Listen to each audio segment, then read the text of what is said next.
Welcome back to FCS Delivered, presented by FedEx Ground. I'm Craig Haley, along with Gary Reasons. We're the co-hosts of this new national podcast spanning the FCS nation. Gary, how you doing in your end of the FCS nation? Well, it's a little early here, Craig. We're starting off these podcasts. We're going to record them and get them out. So this is our first early morning recording, but I think I'm ready to go. Well, this might be week 2 of our national podcast, Gary. Last week we premiered FCS Delivered, but we're certainly getting closer to week 0 of the college football season. Week 0 being August 26th. That early weekend of games, just a small slate before the full kickoff on Thursday night, August 31st, week 1. But in week 0, obviously the big one for the FCS out of 3 games would be the MEAC SWAC Challenge, which is South Carolina State under Buddy Pugh against Jackson State, where T.C. Taylor makes his head coaching debut. There's also North Alabama versus Mercer. We have Fordham taking on UAlbany. It's just a small slate for the FCS. Then week 1, we get the full slate of games, all those FCS versus FBS, David versus Goliath kind of matchups. We have North Dakota State hosting Eastern Washington in the game in Minneapolis, the U.S. Bank Stadium. So week 1 is actually going to be the full slate of games, getting it going. Obviously, after week 1, Labor Day is when we all kick off the national awards. FedEx Ground presents the players of the week, the team of the week. And after we do that, Gary, you kind of hinted about this last week. What's going to happen with our national awards? Well, Labor Day weekend is really going to be a pivotal here because, we're all going to be watching all of the FCS, contests that are going to be going on that weekend. And, as part of our partnership with FedEx Ground, we have kind of ramped things up. It's going to be really special and fun for me to be able to go basically across the nation because every week, Craig, as you know, we select an offensive player of the week, defensive player of the week, special teams player of the week, freshman player of the week, and also a national team of the week. And we have a bunch of honorable mentions for that. And FedEx Ground has done a great job in sponsoring that, and they're continuing to do that. What we're doing this year is actually a little bit more enhanced. What we're trying to do is, obviously shine a lot brighter spotlight on the FCS brand of football. And for one of those award winners that is selected, I will actually go to that university to present one of those national awards. So I don't really know where I'm going to be going every single week, but it's going to be a kind of a harrowing experience, Greg, to kind of find out, okay, I've got to get airfare, got to get out to these universities, I'm going to travel out likely Monday afternoon, Monday evening, meet with the team, hopefully on Tuesday, likely have a chance to speak with the coaching staff, some other folks on campus, the sports information team, as well as possibly the university president. What we want to do is kind of give the FCS audience a glimpse behind the scenes, a little bit of a look at each of those universities, and also highlight the player that actually wins the weekly award. So going to be a lot of moving parts, going to have a lot of fun, going to have a lot of content that we'll be creating along the way as we present that national award. So it's going to be FCS on campus, presented by FedEx Ground. That's exactly what we're going to do. We're going to go out every single week. And so, Craig, it's going to be not where's Waldo, but where's Gary this week. That sounds like a whirlwind, Gary. Yeah, it's going to be fun, Craig. It's tough. It's going to be a tough little thing, but you and I are probably going to be on the phone more than you would ever imagine because we're going to be talking about these award winners and where we may go and those kinds of things. And there's not going to be any pre-planning for these things. It's just going to be ad hoc and go, which is really going to be fun. And then we'll bring this content. We'll house some of that here on this podcast that comes out on Wednesdays, and we'll get some of that out there for you. And then we'll have a lot of content on our platform and our YouTube channel. So there's going to be a lot of stuff ahead here that we're doing, and great that FedEx Ground has stepped up here to be a sponsor for all of this activity, and it's going to be a lot of fun. Wow. FCS National Awards on campus. That sounds terrific, Gary. I'm definitely looking forward to it, to find out where's Gary this week.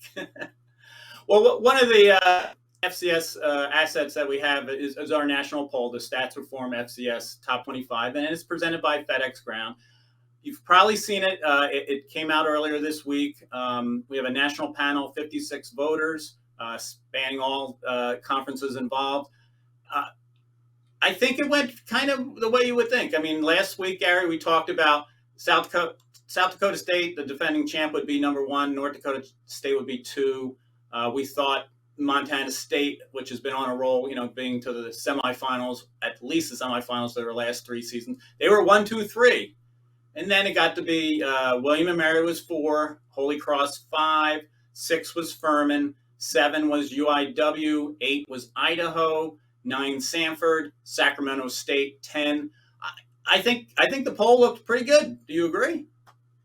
Yeah, I think that, right there at the top, we all kind of settled in on what we think are going to be, the stalwarts there, South Dakota State, North Dakota State, and Montana State. Those three really, and as you talked about through the top 10, Craig, I'm looking at my list here, what I've looked at, and you kind of looking at yours as well. We're not all in agreement for everyone throughout the entire poll, which is really what is good about this type of a poll. Now, this is all preseason, so this is just things that we glean from what would happen a year ago, what these teams are built on. And I think there's a lot of changes that are going on or throughout the FCS ranks. But I think we've got a good start to this. But, it's going to change week to week. And, there's big things that can happen, some issues. And Craig, there's been a lot of player movement, recruiting is completely different in the FCS ranks today. It's not so much that you're recruiting freshman players to come into the game as much as it is you're trying to maintain your roster as well as manage transfers in, transfers out. There's a lot of that going around across the FCS and even in the FBS ranks as well.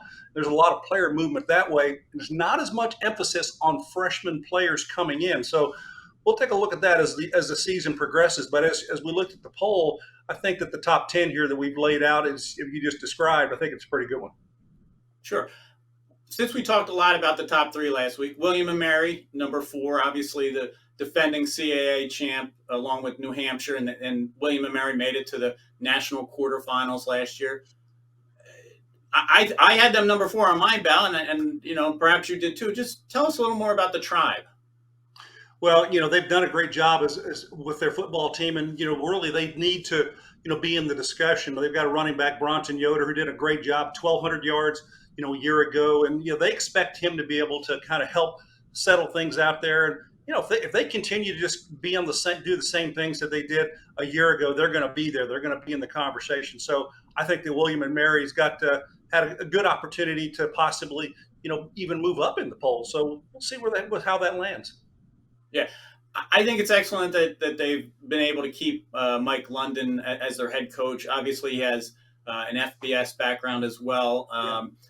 Coaching Virginia. I think what he's done with this program, he's probably, on the radar of FBS programs, but he's staying with the Tribe and just really built this program. I think they were 3rd in the nation in rushing last year. And so much is back. You mentioned Bronson Yoder.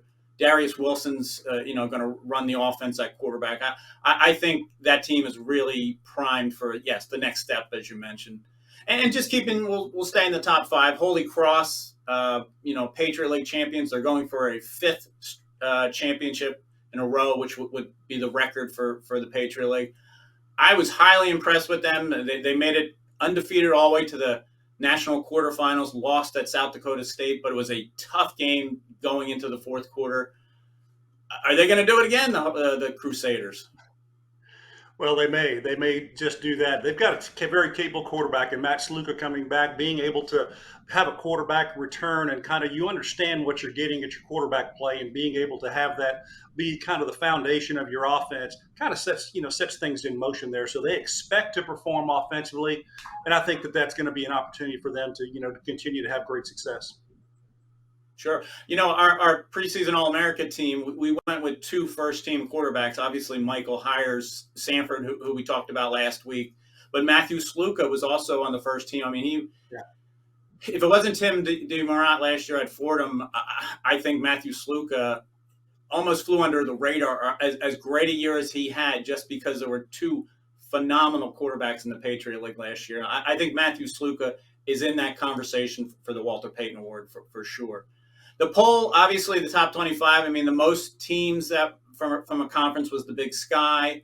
The CAA had 5. Missouri Valley Conference, obviously, with North Dakota State and South Dakota State, they had 4.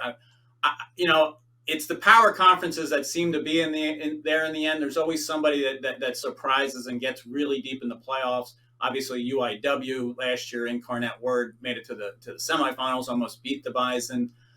North Dakota State is still the standard as far as being in the poll. The consecutive appearances now at 174. A couple years away from the record, Montana, which was 195. A lot of it during Bobby Houck's first tour as head coach. The Grizzlies, they checked in, I believe it was 14 in the poll. I think they're fascinating this year. I'm not sure what to expect out of Montana. Do you have a sense, Gary? Well, Coach Houck, you got to just look at him, and he's the guy that kind of sets the table there for that program, and he has for years and years and years. And I think that they're going to get things, get things going there. I think that they've been under the national eye, for a long time now since he's brought prominence to that program. And I think they've had their schedule is going to be a little easier early on as they can move along, and really, when you start to look at it, they've got defensively, they've got a couple of guys that'll be back. Alex Gubner on the backside, on the defensive tackle side, can do something for them. This offense is really, they've got a few weapons, but they will have a new quarterback under center. So we've got to kind of take a look at that. So Montana this year, I think that they're probably going to have some things fall into place if they're going to have a great season. Yeah, the Big Sky being so deep, they had 6 teams in the top 25 to end last season. They have 6 back in there to start the season. So, yeah, I mean, Montana, tremendous talent, but in that league, you could be a second place team one week and suddenly you're dropped to 5 or 6 just with one loss because they're that tightly bunched. Obviously, Sacramento State, has been phenomenal, 19 straight conference wins, and they tied for the title again last year with Montana State. But I tell you, UC Davis, Weber State, Idaho, I mean, it's just a deep league. I mean, we're not even talking Eastern Washington right now, and think of the history of that program.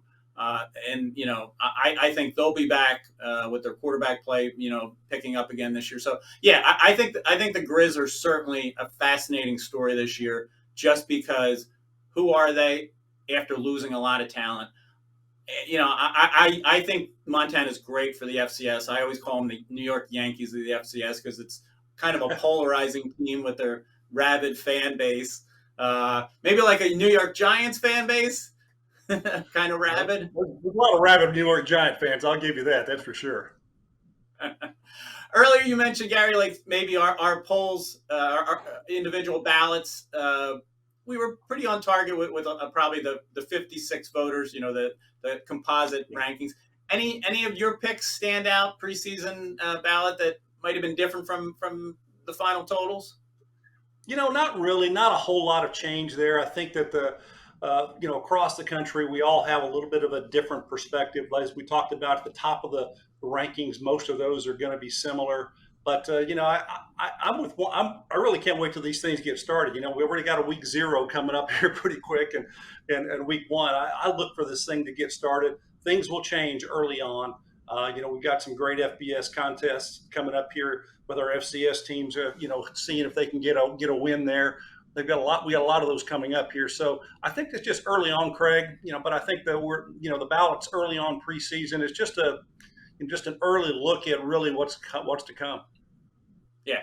It all changes after week 1, of course. I mean, I think a preseason ballot, you're projecting where you think it's going to end up in January for the championship game, the final ranks. If you have South Dakota State number 1, which all 56 voters did, then you're saying they're going to repeat as national champions. So it's a projection, but yeah, it'll change after week 1, week 2, because there's a lot of FBS teams playing the FCS early on. So if you lose to an FBS team, you can't really hold it against an FCS team after week 1. But you're right, it's going to change, and it always does. It's wild and wacky year to year. So, okay, we're going to take a short break, and we will be back with more FCS Delivered.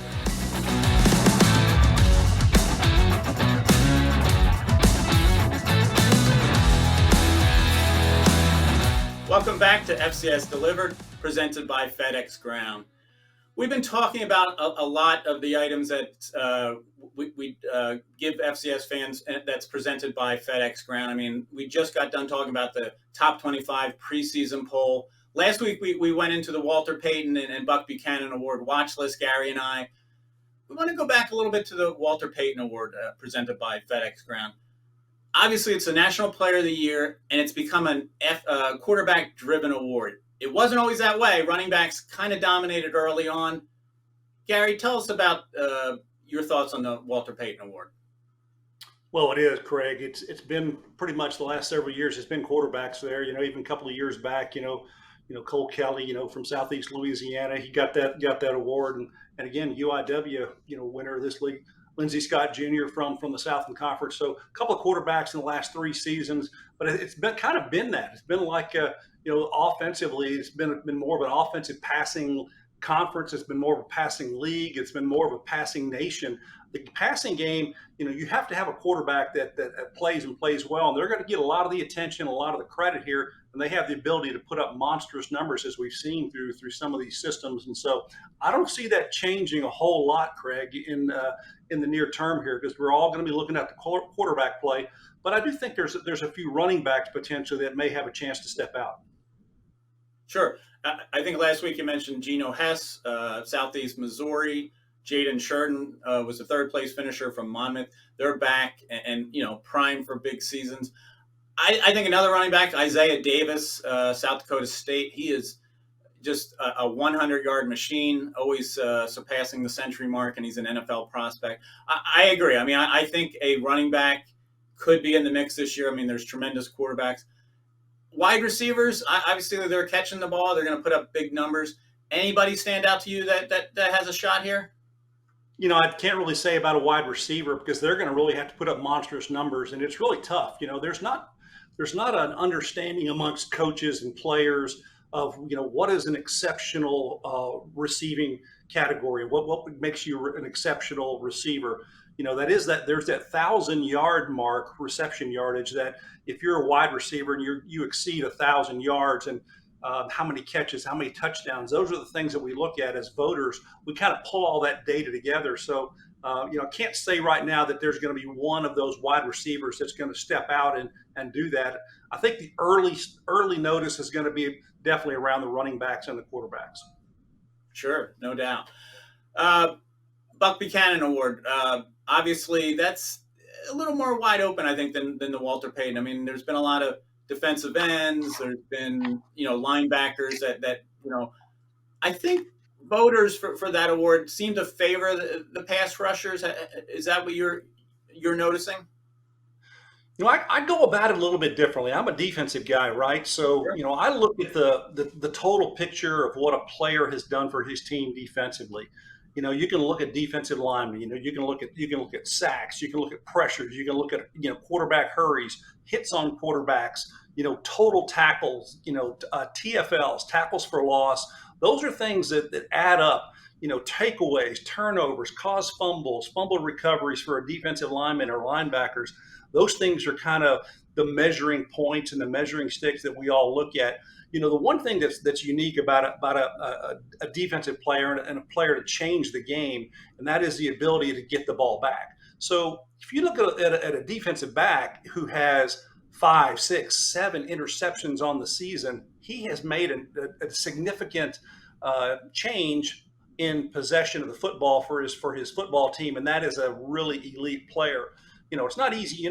We're not going to have a bunch of guys that have a bunch of those interception totals, but we will have guys that are approaching 10, 11, 12 sacks on the season. That's going to get the attention of the voters. And then total tackles. How do you look at total tackles for defensive players? I think it's a little bit odd. Some coaches and teams they tally their tackles very differently, and their requirements to get that tackle is listed as a tackle is different. So You just don't know what goes into those numbers. So I think the things that stand out, the sacks, the interceptions, the turnovers, those are things that people look towards that are really kind of, at least you're in the conversation when you've got some of those marks to your credit. And kind of to answer your question here, Craig, I think that the linebackers and the defensive backs, you have the ability to get those interceptions, fumble recoveries, as well as the defensive lineman to make those changes. And any of those that can stack up a good tally on those, I think is going to be there. You'd be there at the end for discussion purposes.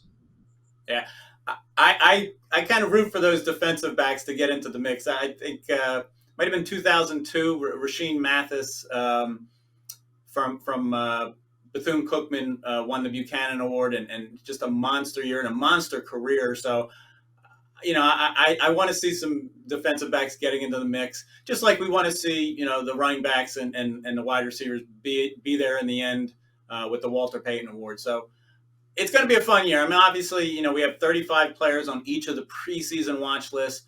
During the season, more players will move on to the list, and then we pare it down to a group of finalists. The voting for those awards and all the awards presented by FedEx Ground, the Jerry Rice Award for Freshman of the Year, the Eddie Robinson Award for Coach of the Year, those awards as well, they're voted on Thanksgiving week, right at the end of the regular season and just before the playoffs begin, Thanksgiving weekend on that Saturday. So, it's always fun, and it's a lot of, looking at, player to player and say, okay, how does this compare to the next guy and the level of competition? And I'm looking forward to it. And I do love these watch lists and top lists that are out there in the preseason.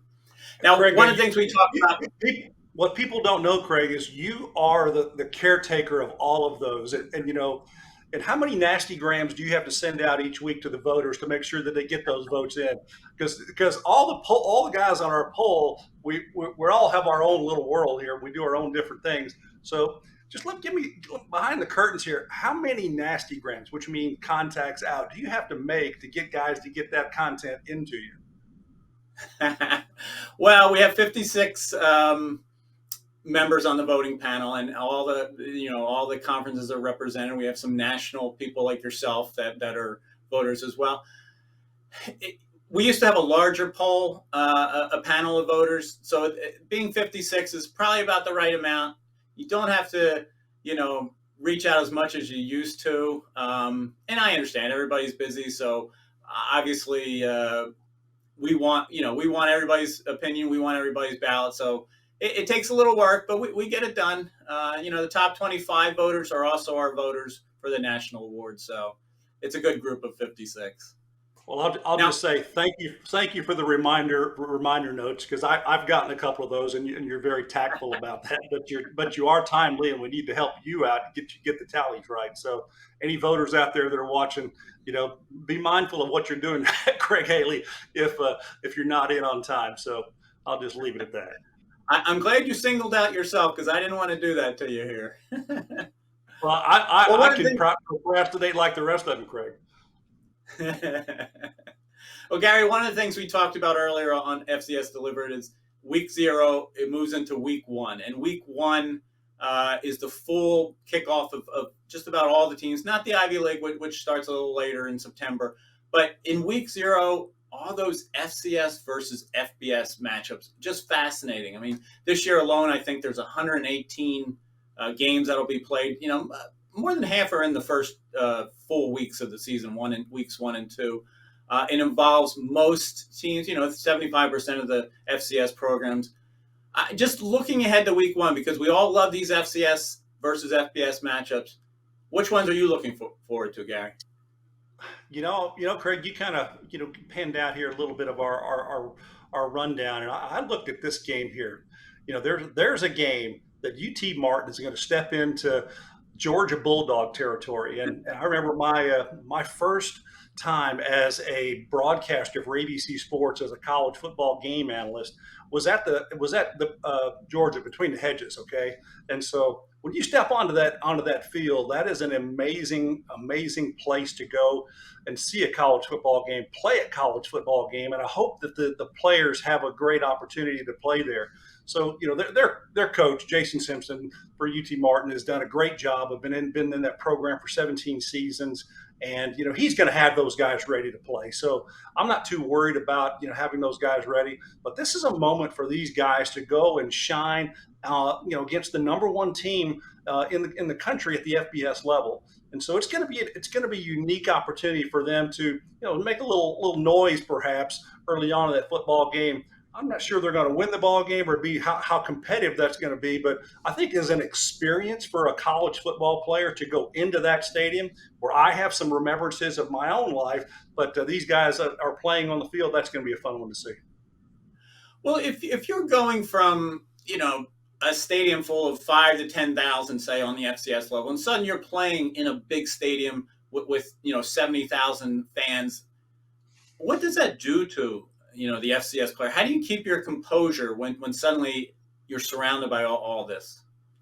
Craig, every team does it a little bit differently, but the experience tells you that most coaches are going to try to take their team to the playing field the day before the game, which means that when you show up there on game day, it's not the first time you've seen the stadium or you've seen your locker room or you've seen where you're going to play. So the teams want to walk around. They want the players to get familiar with it, an empty stadium, so to speak, the day before the game. So I'm sure that Coach Simpson will take the guys through there. And then when you come onto the field and you do have that aura and all the fans in that stadium, there is a big difference. The communication aspect of it for the players, all from the coaching staff to the players on the field, and even amongst the players next to each other on the field, it can be extremely loud that you're not used to dealing with.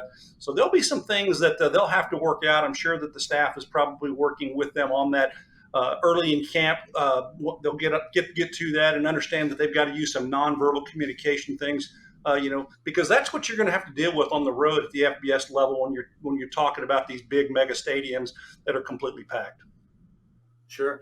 I tell you what, this is, I believe, in the last 15 seasons, this is the 13th time that an FCS team is playing the defending FBS national champion. Obviously, Georgia's won the last two. So it does work out pretty well that an FCS team has been playing the defending national champion. Last year, Samford went to Georgia and held their own, didn't win, of course. But, UT Martin hopefully will play well. As you mentioned Coach Simpson. I mean, he led them to the playoffs 2 years ago. Skyhawks got their first win. Obviously, last year they shared the OVC title with Southeast Missouri. Southeast Missouri was the one who went to the playoffs. So I think that's a great game to point out, Gary. I'm so glad you did, just because I love that an FCS program gets to play the defending national champion from the FCS level. We're going to take one more break, and then we will come back for the final segment of FCS Delivered.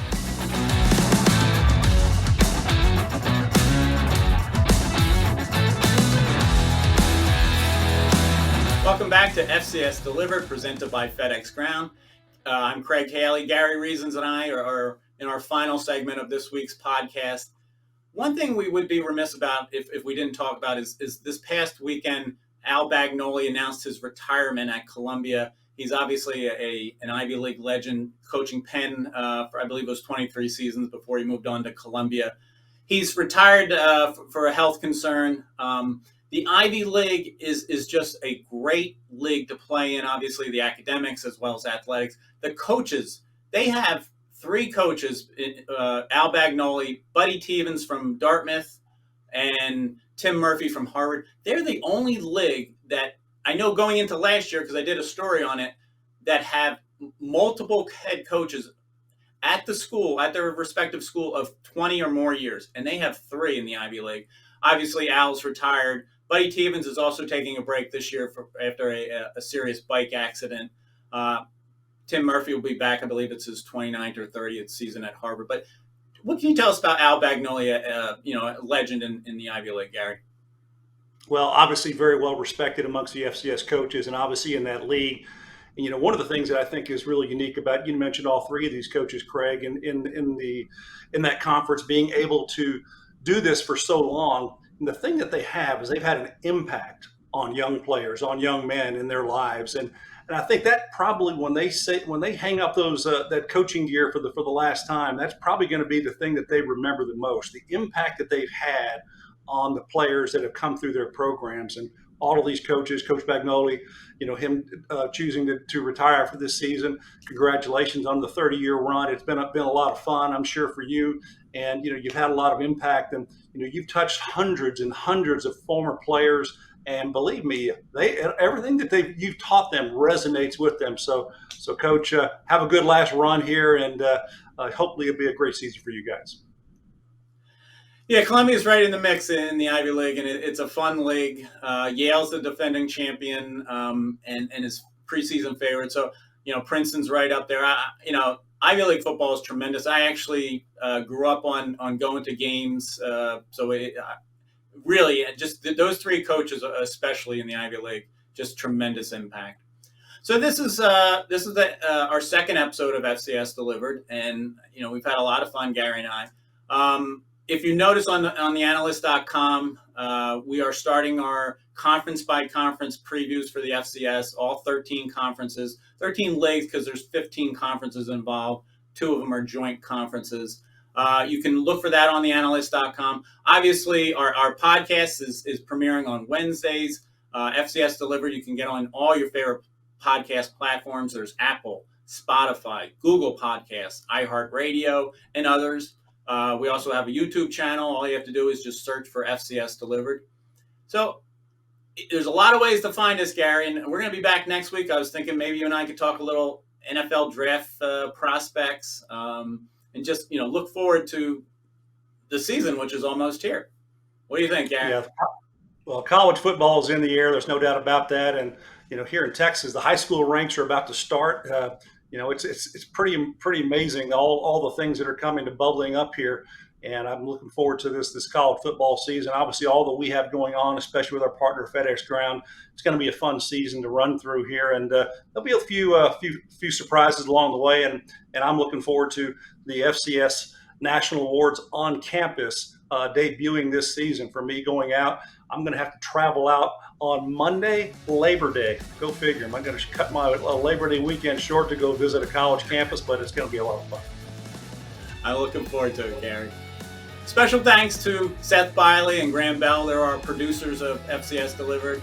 I think Gary and I might be a little lost if we didn't have them. So we look forward to next week. Gary, I wish you well, and I'm looking forward to the FCS Awards on campus.